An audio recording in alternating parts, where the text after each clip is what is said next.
hablaremos del estómago ahora. Entonces acá, un recordatorio de anatomía. Tenemos las diferentes partes del estómago. Fíjense las formas, las curvaturas y todo eso. Bien, pero nosotros recién hablamos de esta parte, aquí. Esta es la región del cardias o región cardíaca del estómago, que se relaciona con el segmento distal, ¿no es cierto?, o abdominal del esófago. Entonces dijimos que eran muy parecidos histológicamente, pero ¿dónde estaba la diferencia? En su epitelio de revestimiento. Esta es la región del fondo, la región del cuerpo y la región pilórica. ¿Cuál es la que tiene interés para nosotros histológico? Que es la que vamos a describir. Es lo que llamamos región corpofúndica. Histológicamente es exactamente igual. Anatómicamente las separan en fondo y en cuerpo, pero en realidad tienen la misma estructura, la misma composición histológica. Por lo tanto, nosotros hablamos de la región corpofúndica del estómago. ¿Ya? Ahora, con respecto al píloro, solamente un par de palabras. Pero fíjense lo que tenemos acá, como una especie de maquetas, ¿no es cierto?, vistas tridimensionales de la región del cardias, de la región del píloro y la región, en este caso, del cuerpo. Pero es exactamente igual al fondo. Y específicamente lo que tenemos representado acá es la capa mucosa. Capa mucosa, capa mucosa, capa mucosa. Y miren cómo está delimitada. Esta sería la muscular de la mucosa. Muscular de la mucosa, muscular de la mucosa. Hasta ahí llega la capa mucosa. Por lo tanto, ¿dónde estaría el lumen del órgano? Acá. ¿Ya?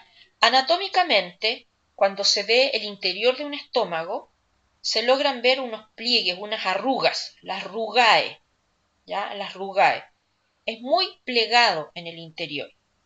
Ahora, esos pliegues, si yo los analizo histológicamente, me voy a dar cuenta que están constituidos por pliegues más chiquititos todavía. Y esos pliegues chiquititos corresponden a pequeñas invaginaciones del epitelio de revestimiento. O sea, acá estaría la superficie interna de este órgano y tengo mi epitelio de revestimiento. Entonces miren acá, analicemos la región del fondo y del cuerpo, que es la que nos interesa. Este es el epitelio de revestimiento, epitelio simple cilíndrico, que sabemos que es mucosecretor. ¿Qué es lo que ocurre? Se invagina para formar glándulas exocrinas, que están presentes en esta capa. Fíjense que tanto en el cardias como en el píloro y en la región corpofúndica, la capa mucosa tiene glándulas. Y estas glándulas son exocrinas, por lo tanto se forman a partir de la invaginación del epitelio de revestimiento. Bien, ahora, lo que nosotros vamos a analizar son las glándulas que forman parte de la región corpofúndica, porque es aquí donde se producen los llamados jugos gástricos. Tanto en la región del cardias como en la región del píloro, las glándulas principalmente producen mucus. ¿Ya? Principalmente. Lo que interesa es lubricar la zona. Todo esto acompañado por lámina propia. Esto pálido que se ve acá debajo del epitelio de revestimiento y, ¿no es cierto?, rodeando a las glándulas, es tejido conectivo laxo rico en células de defensa, lo cual le llamamos lámina propia. Y finalmente, ¿qué es lo que tenemos? La lámina muscular de la mucosa, que sabemos que siempre es de músculo liso. Bien, ahora, entonces, aboquémonos a la región corpofúndica. El epitelio, simple cilíndrico, mucosecretor, se invagina para dar origen a estas glándulas. Las glándulas corpofúndicas se clasifican como glándulas simples porque tienen un conducto, pero son ramificadas porque tienen más de un adenómero. Aquí aparecen con 2, pero pueden tener muchos más. Bien, obviamente son intraconectivales. De acuerdo a la forma del adenómero, son tubulares rectilíneas. ¿Dónde está el problema? En cómo las clasificamos según el tipo de secreción, porque porque aquí hay diferentes tipos celulares en estos adenómeros. Y eso es lo que vamos a analizar después con detalle. Ahora, a esta depresión tan grande que tiene el epitelio, que todavía no es parte de la glándula, pero que me va a permitir a partir de él formar la glándula, se le llama fosita o foveola. Fosita o foveola gástrica. Así se le llaman a estas depresiones. Fíjense, ahí tenemos epitelio, la fosita, epitelio, fosita. Y si esto lo llevo a macroscópicamente hablando, a la parte más macro, forman una gran depresión a las cuales se les llama rugae, ¿ya? Entonces, todo esto determina, ¿no es cierto?, el aspecto que tiene la cara interna o la superficie interna del estómago. Estamos hablando de todos sus segmentos. En todos hay fositas. Ahora, la parte más distal de la fosita es el inicio de la glándula. Y solamente se puede reconocer que es el inicio de la glándula por los tipos celulares que vamos a encontrar ahí, ¿ya? Donde comienza el conducto glandular, que es único, que se continúa con la fosita hacia el exterior. Y después, ¿no es cierto?, tenemos las glándulas. Todo esto inmerso en lámina propia, que es lo que está de color clarito acá, y la muscular de la mucosa. Pero las glándulas de la región corpofúndica, que en realidad se les llama glándulas gástricas porque son las más representativas, o glándulas de la región corpofúndica, son muy complejas en su estructura, ya que tienen, como les decía, muchos tipos celulares. Y a lo largo de estas glándulas se describen tres segmentos. El istmo, que es el segmento inicial, vendría siendo equivalente como al excretómero, por decirlo de alguna forma, ¿ya? El cuello y la base o cuerpo. La base o cuerpo o fondo de la glándula es la más desarrollada, ¿ya? El istmo es muy cortito, el cuello también. El más desarrollado es la base, cuerpo o fondo de la glándula. Y en cada una de ellas vamos a encontrar células distintas. Pero fíjense, como son adenómeros tubulares, tienen un lumen. Entonces, estas células que están formando este adenómero van a producir una secreción que va a salir hacia el lumen del adenómero, pasa al excretómero y finalmente a través de la fosita llega hacia el lumen principal del órgano, formando lo que vamos a denominar los jugos gástricos. ¿Ya?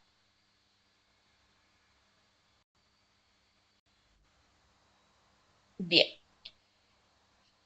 El estómago es un órgano tan grande que aunque yo tenga el estómago más chiquitito que exista de un animalito, de los animalitos que recuerden ustedes que se utilizan para laboratorio, ¿no es cierto? ¿Ya? Aunque sea el más chiquitito de todos, aún así el estómago es un órgano grande. Por lo tanto, no es posible procesarlo completo para hacer el corte histológico.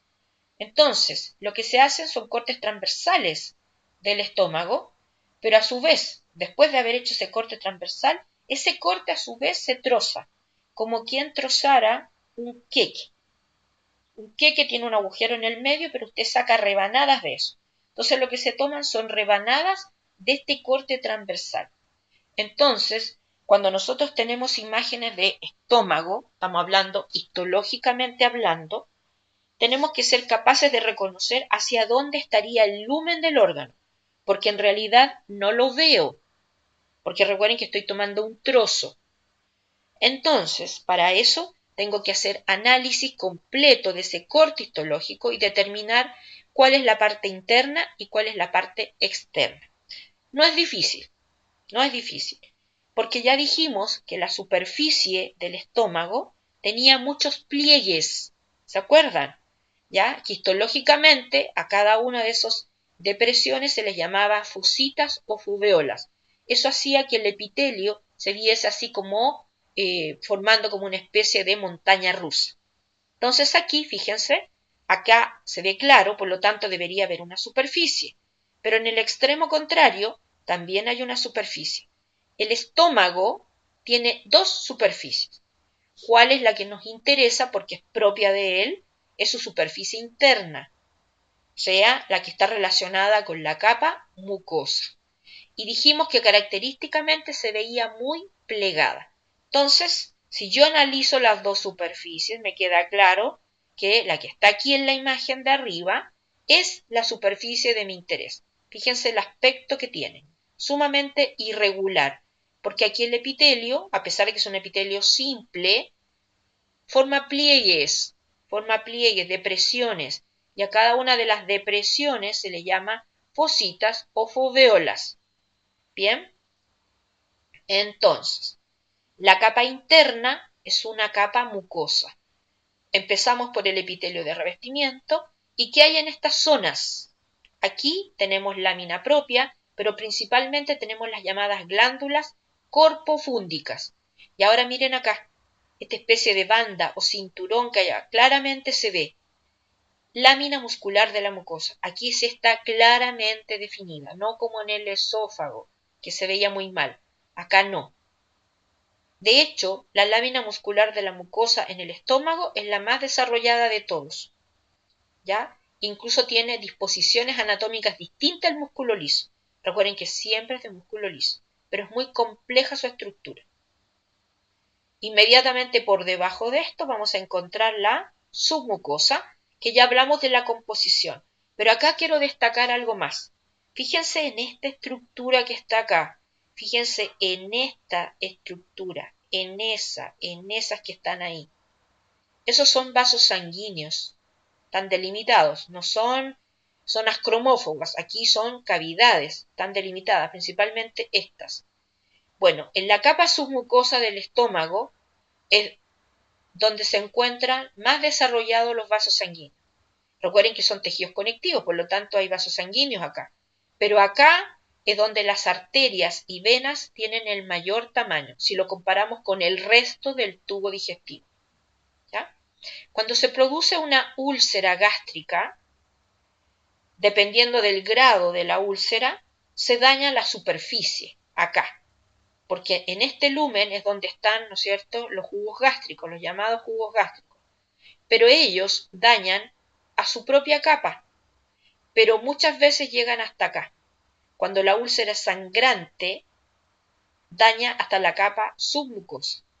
Y esto es terriblemente peligroso porque son tan grandes los vasos sanguíneos que hay acá que pueden producir una hemorragia interna si se logran romper estos vasos sanguíneos.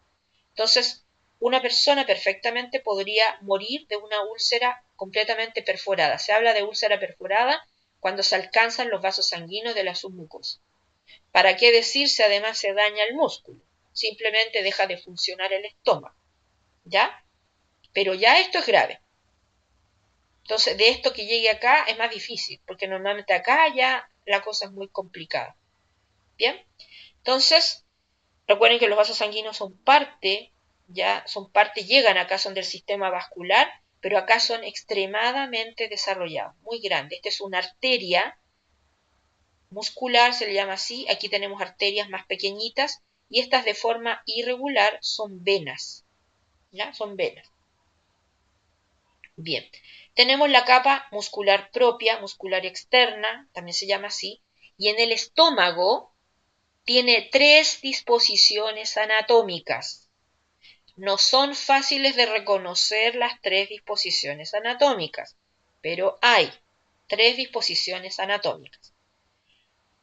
Hay una oblicua interna, más o menos estaría por acá. La oblicua interna. Ahora la interna es la oblicua. Luego hay una circular media y hay una longitudinal externa. ¿Ya? Oblicua interna, circular media y longitudinal externa. Profesora, pero usted dijo que había un plexo en todo el tubo digestivo. ¿Dónde se encuentra ese plexo? Siempre entre la circular y la longitudinal. Les dije delante. Entonces, aquí va a estar entre la circular y la longitudinal. La diferencia que esta circular ya no es circular interna, es circular media, pero la longitudinal sigue siendo la externa. Pero aquí debería estar el plexo mientérico o de Auerbach. ¿Ya? Recuerden que la composición del tubo digestivo es semejante en todo su largo. Estamos destacando las diferencias. ¿Ya? Entonces acá destacamos los vasos sanguíneos de la submucosa y aquí estamos destacando que hay 3 disposiciones anatómicas del músculo liso. Oblicua, interna, circular media y longitudinal externa. Entre la circular y la longitudinal, como lo que ocurre en todo el tubo digestivo, está el plexo. Y la última capa, que aquí prácticamente no se ve porque por el aumento que tenemos, que es el aumento pero mínimo, para poder tener la vista panorámica. Recuerden que es un órgano muy grande, entonces uno tiene que analizarlo por partes, si no es muy difícil. Bueno, sería una serosa, ya sabemos cómo está constituida una serosa. Pero, ¿cuál es la capa de mayor interés para nosotros? Esta. Particularmente el epitelio por las funciones que cumple y las glándulas por la gran variedad de células y cada una de estas células cumple una función distinta. ¿Ya? Eso es lo que vamos a destacar a medida ahora que avancemos. Entonces, vamos a partir por el epitelio. Un epitelio de revestimiento simple cilíndrico o simple prismático, como dice acá, o prismático simple, que además dijimos que era mucosecretor. Entonces, miren acá. En esta imagen tenemos un pliegue del epitelio, ahí tenemos un pliegue y ahí tenemos una fosita o una foveola y aquí tenemos otro pliegue. Todo este borde es el epitelio. Fíjense cómo hay una sola hilera de núcleos aquí y esto que se ve de color más rojizo es la tinción de Paz que dio positivo al mucus presente acá. Nosotros en los prácticos ya vimos una lámina epitelial secretora en el estómago y ustedes la vieron muy pálida. Casi los citoplasmas no se teñían. Se veían los núcleos, pero no se veían teñidos los citoplasmas. Pero ahora, al revés. Aquí empleamos hematoxilina para destacar los núcleos, pero le colocamos Paz para reconocer la presencia de este mucus, que fíjense que también se deposita sobre la superficie. Se produce y se está liberando constantemente. ¿Ya? Entonces, acá tenemos un epitelio simple. Fíjense si por aquí más o menos debería estar la membrana basal. Y si trazamos una línea acá, deben salir paralelas. Además vemos hileras, una célula al lado de la otra. Miren lo ordenaditos que están los núcleos. Núcleos ovalados, típicos de células cilíndricas. Esta es la región del citoplasma, pero donde se guarda la secreción antes de su liberación. ¿Ya? Entonces, estamos destacando eso. Y esto que se ve amarillo con estos núcleos teñidos acá, esa es la lámina propia. Miren, la gran cantidad de células que hay en este tejido conectivo. Esa es la lámina propia. Ahora, esto mismo lo llevamos a microscopía electrónica de transmisión, pero este es un dibujo hecho mirando una imagen de microscopía electrónica de transmisión. Misma historia. Esa sería la superficie. Aquí tenemos el epitelio. Fíjense cómo se está invaginando. Ahí tenemos plegado. Acá está de nuevo. ¿Y cómo se le llama a esta depresión que se forma ahí, esta invaginación? Esa es la fosita o foveola gástrica. Por lo tanto, acá ¿qué tenemos? Esto sería lámina propia y aquí también tenemos lámina propia. ¿Y qué hicimos acá? Tomamos una de estas celulitas del epitelio y lo estamos viendo. Una célula cilíndrica vista con microscopía electrónica. Ahí está su núcleo ovalado. El citoplasma muy abundante, pero que aquí contiene la secreción. Este mucus que se va a estar liberando. ¿Ya? Epitelio simple cilíndrico, mucosecretor, que se invagina y formamos, ¿no es cierto?, las fositas o foveolas gástricas. Bien.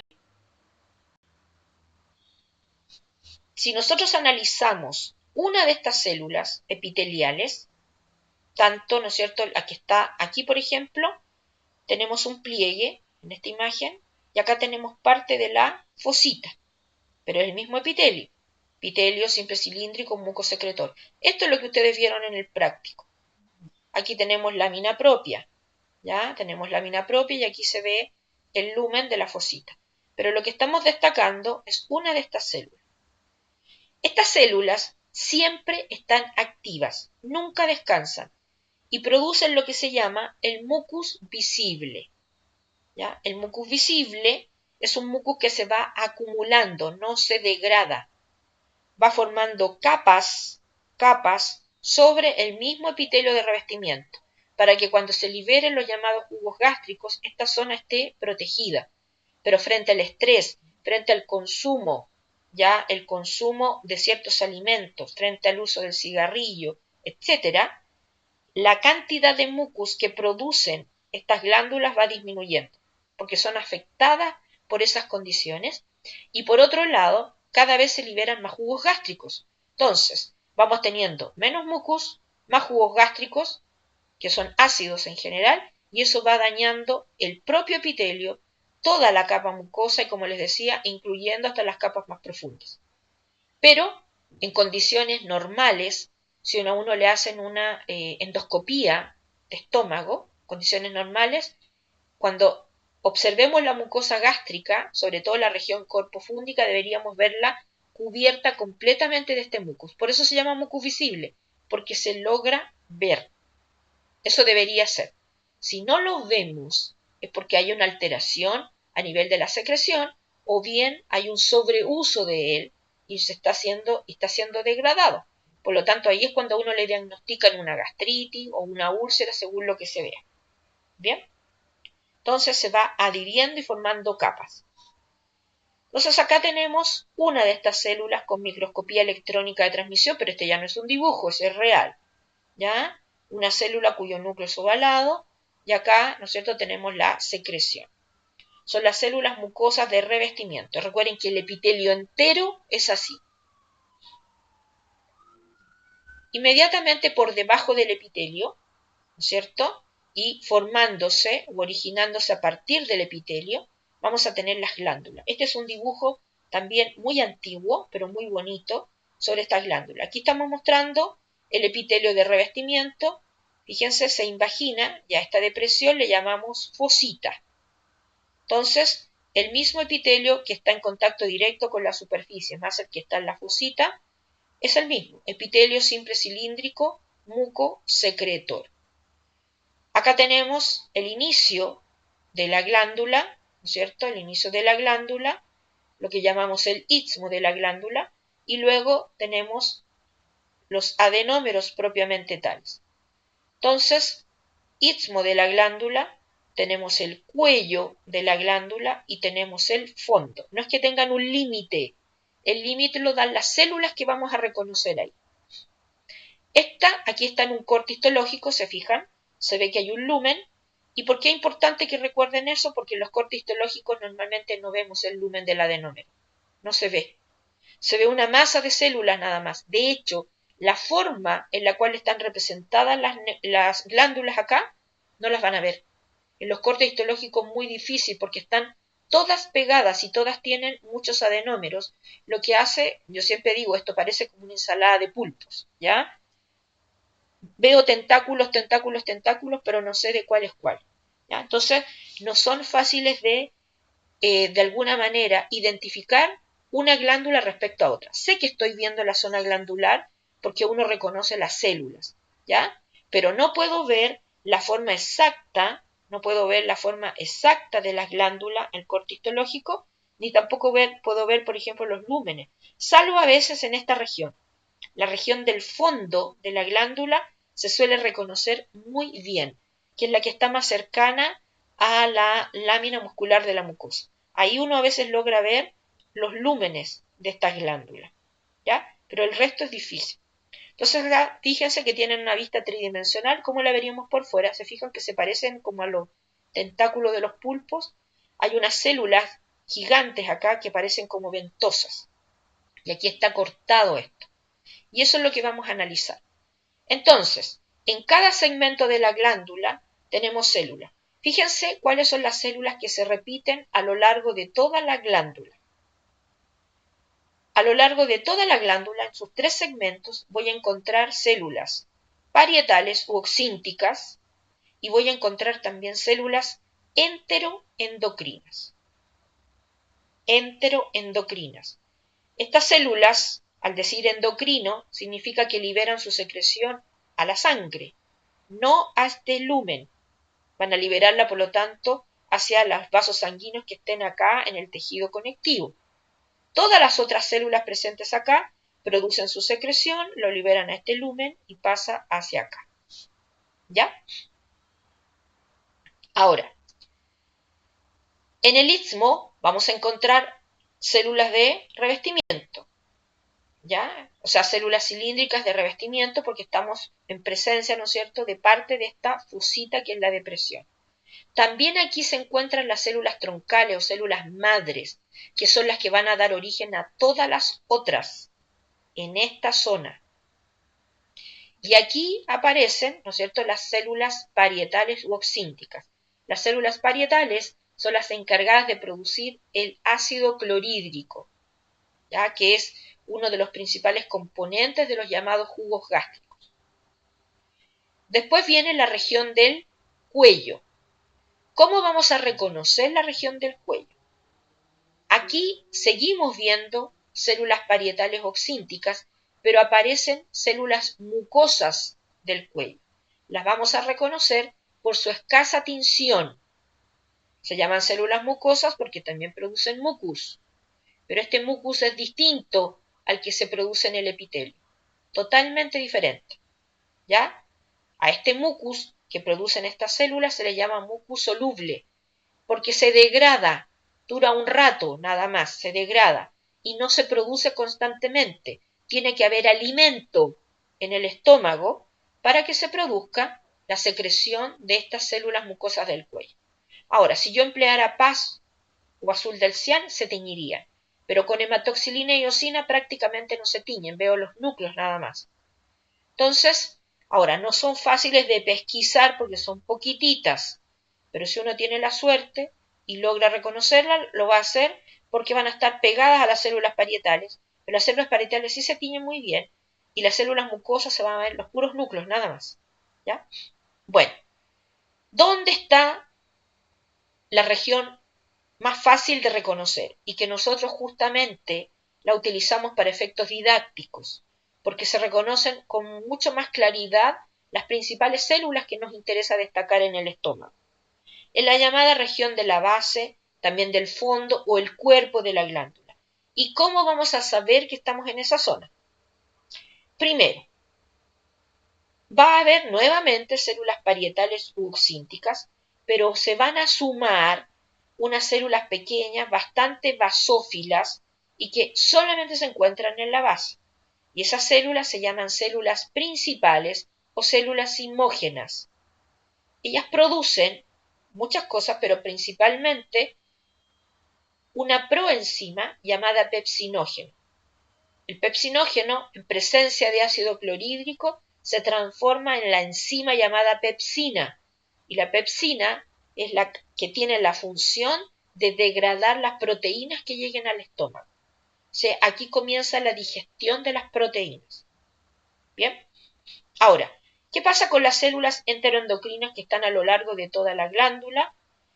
Solamente se pueden reconocer por microscopía electrónica de transmisión o por inmunohistoquímica. No hay otra forma. O sea, con microscopía óptica, las únicas células que son fáciles de reconocer en las glándulas corpofúndicas son las células parietales, que ya las vamos a describir, y las células principales. ¿Ya? Y se reconocen no solamente por su forma, sino que también por sus características tincionales. ¿Ya? Ya habíamos clasificado las glándulas, así es que ahí está la clasificación que se puede dar de estas glándulas.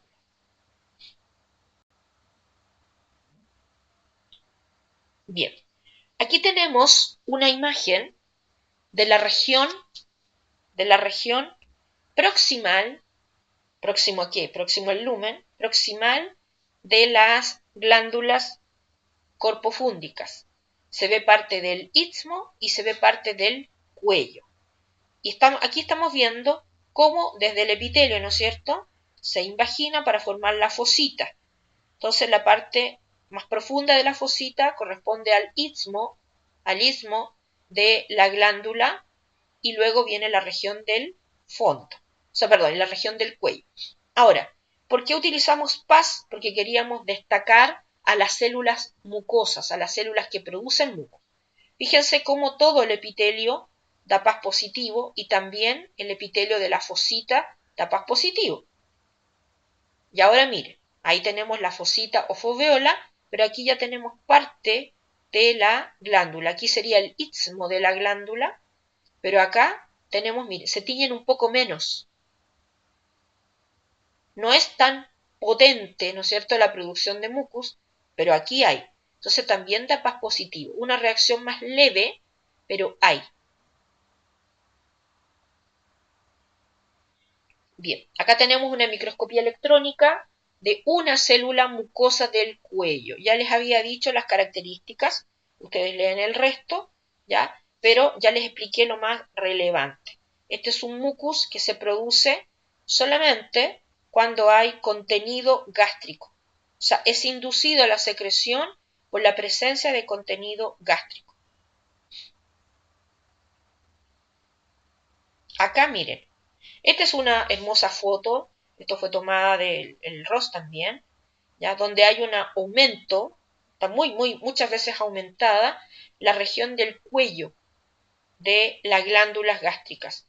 Miren, estas células grandes, redondas que se ven aquí, que aquí se ven muy bonitas porque se ve el núcleo incluyendo, estas de aquí, grandes redondas, son muy acidófilas, aquí salió como medio raro el color, ya con núcleo central y redondo. Estas son células parietales. Recuerden que están a lo largo de toda la glándula. Pero ahora miren esta. Veo el núcleo, pero se nota que ahí hay un citoplasma, pero miren, no se tiñe. Esta es una célula mucosa del cuello. Y estas que se ven alargaditos los núcleos acá, forman parte de la lámina propia. Recuerden que la lámina propia es el conectivo que está rodeando a todas estas glándulas, y esto es parte del adenómero. ¿Bien?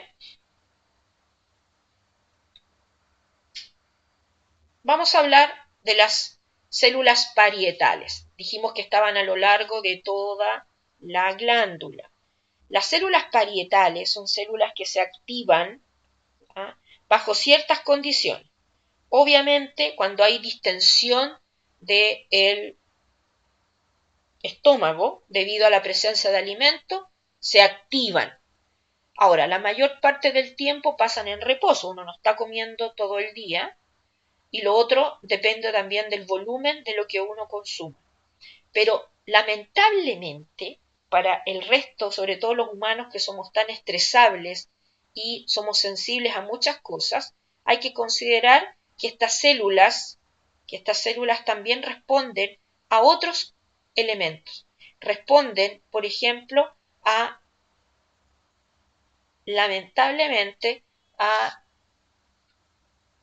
neurotransmisores que son liberados en caso de estrés, profundo estrés. Cuando hay inflamaciones también responden a estos secretores, ¿no es cierto?, estos elementos secretados durante un proceso de inflamación. Y cada vez que responden, ¿qué es lo que hacen? Liberan su producto. ¿Y cuál es su producto? Ácido clorhídrico. Ahora, el ácido clorhídrico en realidad no se forma dentro de la célula, porque si se formara dentro de la célula, se autoconsumiría, por decirlo de alguna manera, se autodegradaría. No lo hace, solamente algunos componentes son producidos dentro de la célula, son liberados al medio para que se forme ácido clorhídrico, ¿ya? Entonces no es que se mantenga acá, se dice que es productora de ácido clorhídrico, pero recuerden, no es que lo libere directamente, sino que está liberando, está procesando sus componentes y ellos se ensamblan fuera de la célula. Acá tenemos representada la actividad de la célula. Cambia su estructura completamente cuando está activa a cuando está inactiva.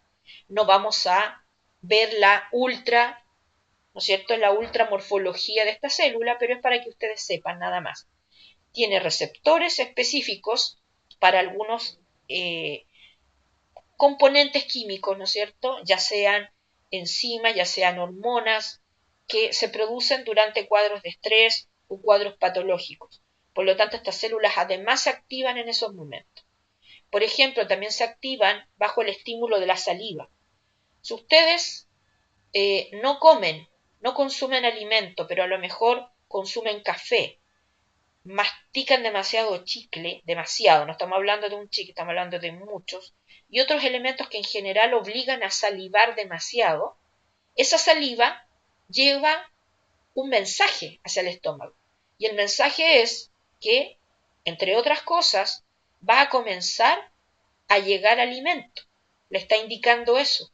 Entonces, falsamente son estimuladas las células parietales. Comienzan a producir ácido clorhídrico, pero no hay alimento.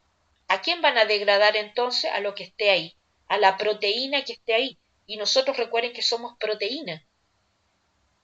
Nuestros órganos están hechos de proteína principalmente. Entonces nos autodegradamos.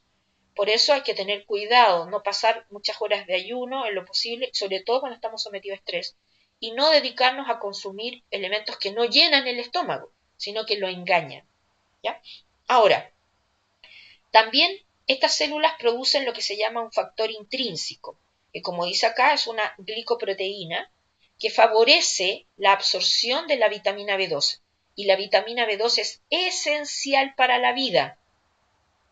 Evita lo que se llama la anemia perniciosa. La anemia perniciosa consiste no en una disminución de los eritrocitos.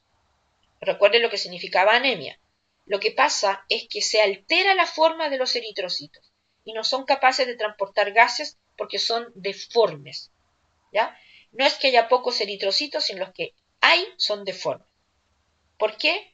Porque hay deficiencia de un nutriente.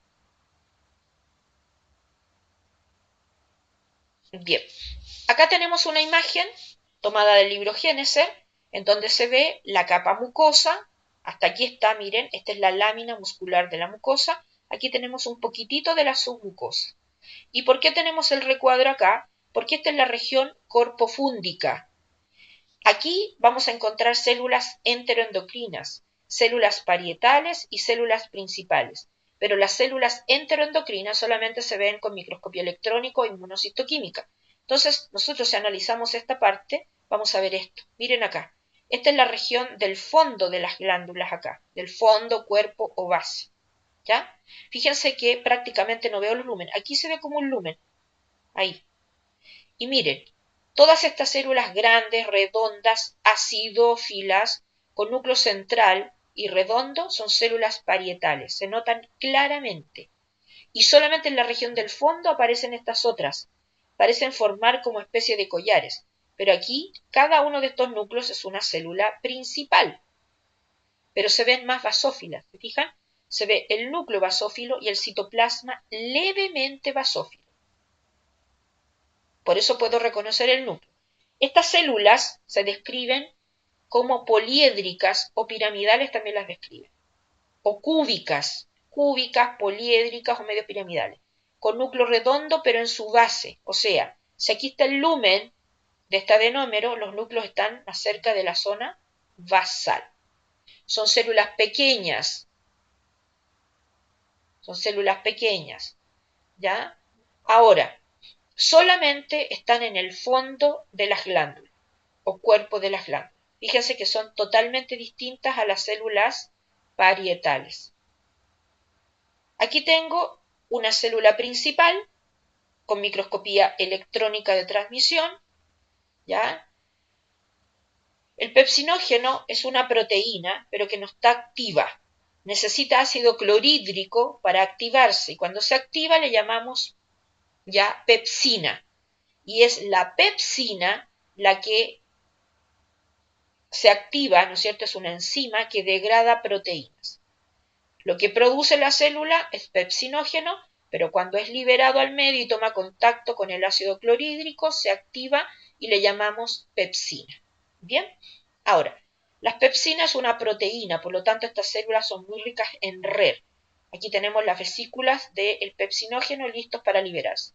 También produce otra enzima, lipasa. Como su nombre lo dice, actúa sobre los lípidos. Hay muchos tipos de lipasas. Cuando vean la fisiología, o en el ramo de fisiología, la fisiología digestiva, ahí van a ver exactamente qué es lo que hace cada una de ellas. Este corte, aquí estamos viendo como cortes transversales del fondo de las glándulas. Es como mirar una botella desde arriba. Miran como el potito de la botella, como se dice, ¿ya? Estamos viéndola desde el fondo. Aquí tenemos hartas glándulas, ¿ya? Y al microscopio óptico, con las tinciones tradicionales, solamente puedo reconocer las células parietales, que son estas intensamente teñidas en esta imagen, y las otras serían las células principales. Fíjense que se ven levemente basófilas, casi como cromófobas, pero no se describen como cromófobas en realidad, ¿ya? Aquí se ven muy pálidas ya que los colores son muy intensos. Lo que destacamos son los núcleos, ¿ya? Los núcleos en la base. En cambio, las células parietales siempre tienen los núcleos en el centro. Pero aquí también hay células enteroendocrinas, pero no se ven, no están. Para eso necesito microscopía electrónica de transmisión. Aquí también tienen el fondo de una glándula, aquí se ve el lumen, ¿ya? Estas que dice chief cell son las células principales, estas son las células, ¿no es cierto?, parietales u oxínticas. Y ahora miren esta. Fíjense hasta dónde está orientada. No está orientada hacia el lumen, porque esta es una célula que produce hormonas. Por lo tanto, su secreción se envía hacia los vasos sanguíneos del tejido conectivo. Esa es una célula enteroendocrina. Ahora, en el estómago se han descrito muchos tipos de células enteroendocrinas, pero la más estudiada es la célula enteroendocrina G, también llamada gastrina. ¿Por qué se llama así? Porque la hormona que produce se llama gastrina y esta hormona regula el vaciamiento gástrico. ¿Ya? Esta es una tinción bien particular. Se tiñen muchas cosas, pero lo que no se tiñe corresponde a célula enteroendocrina. Esas zonas que están ahí. El problema es saber, ¿ya?, cuál de todas estas variedades es. Pero lo más probable es que sea la gastrina porque es la más común, ¿ya? Y acá la tenemos con microscopía electrónica de transmisión. En la región del píloro tenemos glándulas de secreción mucosa principalmente. Aquí también tenemos un epitelio secretor, tenemos fositas o foveolas, pero las glándulas prácticamente tienen células mucosas, por eso se ven tan pálidas acá, pero también vamos a encontrar células enteroendocrinas. Y acá se aplicó una inmunohistoquímica para gastrina y dio positivo acá. Fíjense en esta imagen. No se utilizaron mayores colorantes, solamente destacando los núcleos de la célula, pero en esta inmunistoquímica se utilizó, ¿no es cierto?, un anticuerpo contra gastrina para poder reconocerlo.